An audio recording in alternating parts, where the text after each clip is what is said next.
Rodríguez, buenas tardes, Gary. Buenas tardes, primero a las damas, Samantha. ¿Cómo le va, Gary? Muy Daniel. buenas tardes. La paz de Dios con ustedes, ¿cómo están? Un gusto de saludarles y por su intermedio a toda la audiencia de este hermoso programa. Gracias, Gary. Gracias. Vio cómo la toman en cuenta. Qué lindo. Y usted se queja siempre de que no la respeta. Qué lindo, Gary, muchas gracias. Y siempre tan lindo escucharlo, ¿no? Porque transmite mucha paz. Además del conocimiento que tiene, transmite mucha paz. Gracias, Gary, querido. Muchas gracias. Esta es la única discriminación positiva que deberíamos nosotros practicar. Claro que sí. Gary, estábamos dando datos de lo que está pasando con esta pandemia del coronavirus y de lo que se está viviendo aquí en Santa Cruz, una situación realmente dramática porque prácticamente el 70% de los infectados está en nuestro departamento y aquí en nuestras narices, en nuestra ciudad. Y lo sentimos y lo sufrimos porque quienes se están enfermando y también los que se están muriendo son parientes, amigos, colegas de trabajo y ya esta pandemia se mira de otra manera. ¿Cómo podría? Yo lo llamé para hablar de otro tema también que es difícil y que tiene que ver con su especialidad como economista, pero también sé que es un hombre de Dios y me gustaría que antes de que abordemos ese otro tema, que usted nos pudiera ayudar a dar un mensaje de esperanza a tantas familias que están sufriendo, a los colegas periodistas que sus familiares están sufriendo porque ahora están en terapia intensiva, otros que ya han fallecido. ¿Cómo salimos y vamos hacia adelante, Gary, en este momento tan difícil y tan crítico? Bueno, en primer lugar, lo que quiero significar desde el punto de vista espiritual es que nada pasa sin que Dios lo permita. Primera apostilla. Segunda cosa, Dios tiene control absolutamente de todo. Tercero, todo lo que pasa porque tiene una finalidad y en este caso el Señor nos está dando la oportunidad, lamentablemente a través del dolor que ha provocado el propio hombre, que dirijamos nuestras miradas hacia arriba, nos acordemos de Dios si lo conocíamos y quienes no lo conocían, que entiendan que existe Dios y que hay una vida más allá de esta vida que es de enfermedad, de dolor, de hambre, de injusticia.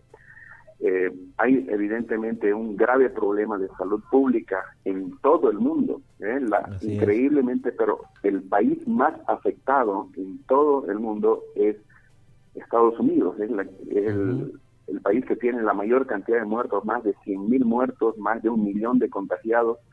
Y bueno, Bolivia no es la excepción, pero lamento decir que esto que hemos visto hasta ahora todavía no es lo peor que va a pasar. Y frente a eso lo que tenemos que hacer es dos cosas. Uno, activar nuestra fe, por supuesto, porque Dios es todopoderoso y Dios nos puede guardar. Hay a lo largo de la historia de la humanidad momentos cuando los creyentes han sido guardados por la palabra de Dios, por la fe, porque sin fe dice es imposible agradar a Dios. Y el que cree que Dios existe, dice, tiene que acercarse con esa certeza, con esa convicción de que Él va a galardonar, va a recompensar el que uno vaya en una actitud de humildad. Eso es lo que tenemos que hacer, humillarnos delante del Señor. Ahora, frente a situaciones como las que estamos viviendo, verdaderamente no podemos tampoco nosotros ser indolentes.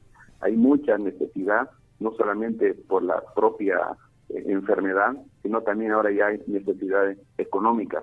Entonces, como personas de fe, también tenemos que activar esa fe y tenemos que ayudar al necesitado. Haz tu diligencia, o sea, seamos creyentes, pero también seamos activos, seamos proactivos para tratar de ayudar al sistema médico a contener este contagio y también ayudar a la gente en sus necesidades para que no tengan que estar saliendo y provocando más contagios. Gary, ayer estábamos entregando alimentos gracias a la solidaridad de instituciones a los periodistas de la Asociación de Periodistas de Santa Cruz y entre las palabras de circunstancias que se dicen, Roberto Méndez, que es el presidente de la Asociación de Periodistas de Santa Cruz, decía que tenemos que contagiar la solidaridad y creo que ese es el camino para que podamos sentirnos bien como personas, como ciudadanos y como cristianos, ¿verdad? Contagiando la solidaridad. Así es, tenemos un gravísimo problema que el mundo no lo esperaba. ¿Quién iba a imaginar que íbamos a estar cuarentenados más de 2 meses y eso con serios impactos sobre la economía de las personas? Creo que es ahora cuando debemos demostrar que verdaderamente somos cristianos. Jesucristo dijo, en esto conocerán que sois mis discípulos, que son mis seguidores, que os améis, dijo, unos a otros como yo os he amado, y Él nos amó de tal manera que Él fue a la cruz por nosotros.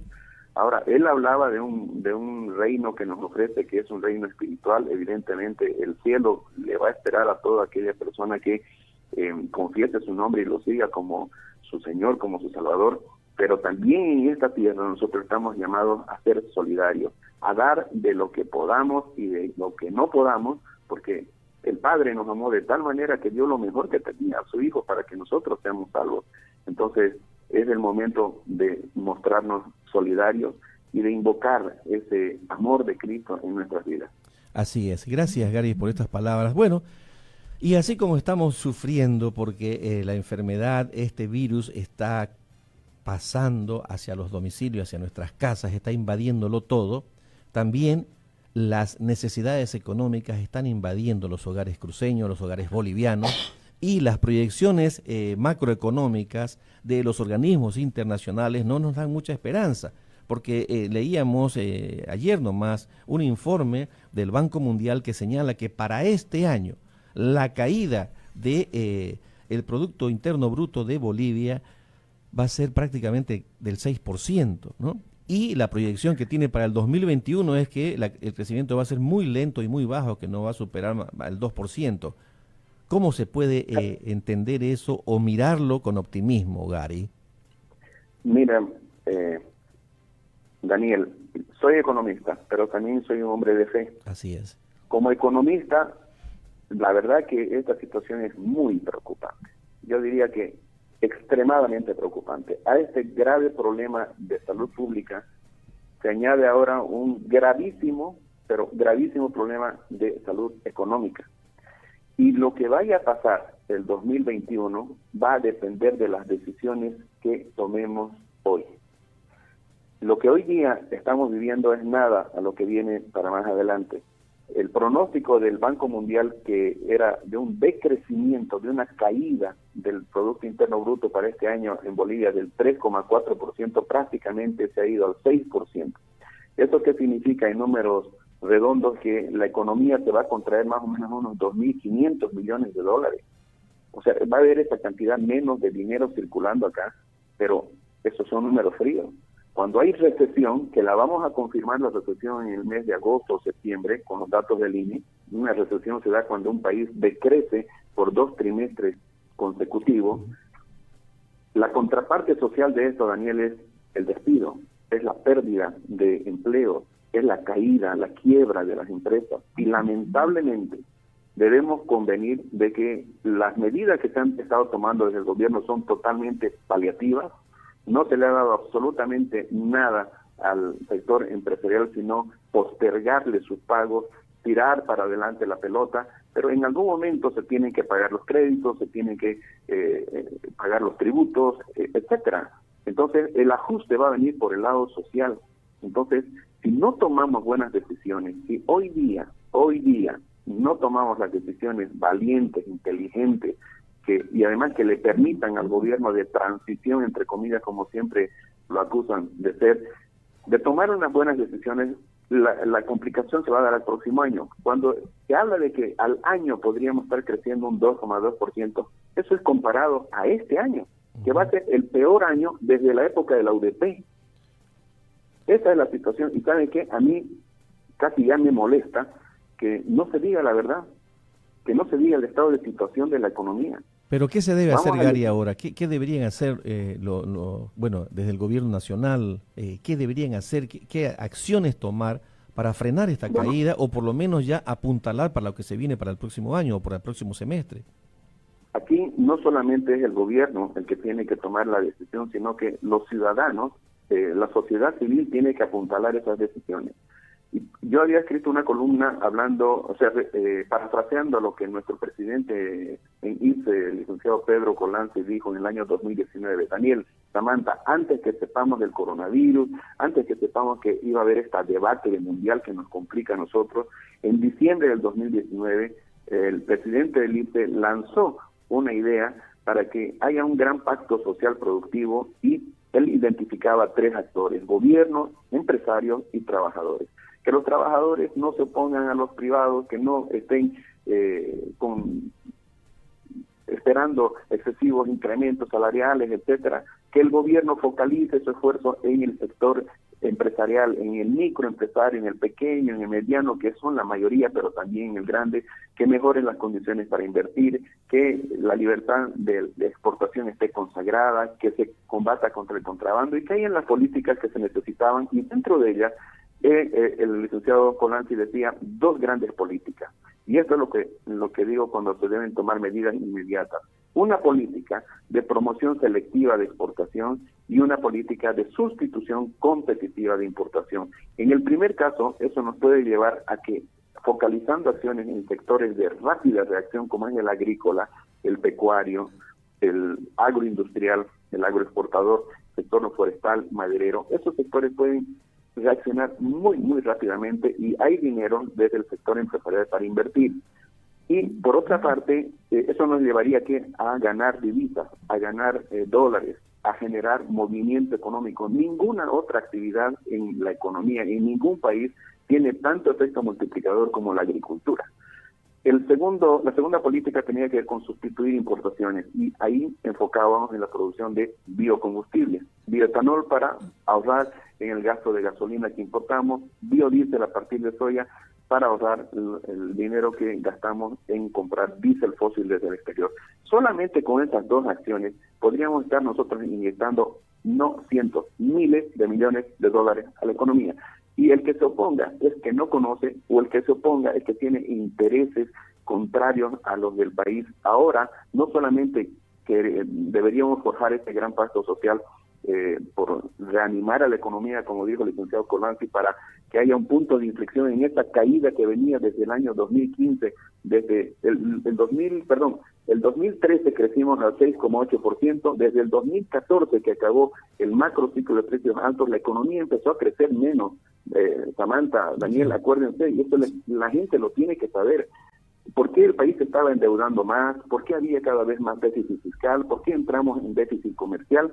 Porque la economía creció menos. Desde 6,8 empezamos a bajar a 5,5, 4,9, 4,3. Nos estancamos entre el 2017 y 2018 en 4,2%. El año pasado tuvimos 2,2%, el menor crecimiento casi en 20 años. Y este año vamos a decrecer en 6%. Entonces, ojo, en 6% si es que no es más todavía, creo que va a ser más. Entonces, si nosotros no tomamos medidas inmediatas para que sectores claves puedan mover la economía a través de la inversión, a través de la generación de empleo, la exportación, traemos dólares y menos importación, ahorramos dólares, corremos incluso el riesgo el día de mañana de llegar a una devaluación, y eso sí que complicaría todavía más las cosas. Por eso les digo, así como estamos, ni siquiera en la época de la UDP hemos tenido un crecimiento tan malo como el que se está avisorando para este año, con un menos 6%, y eso obviamente significa menos empleo, menos ingresos para las familias.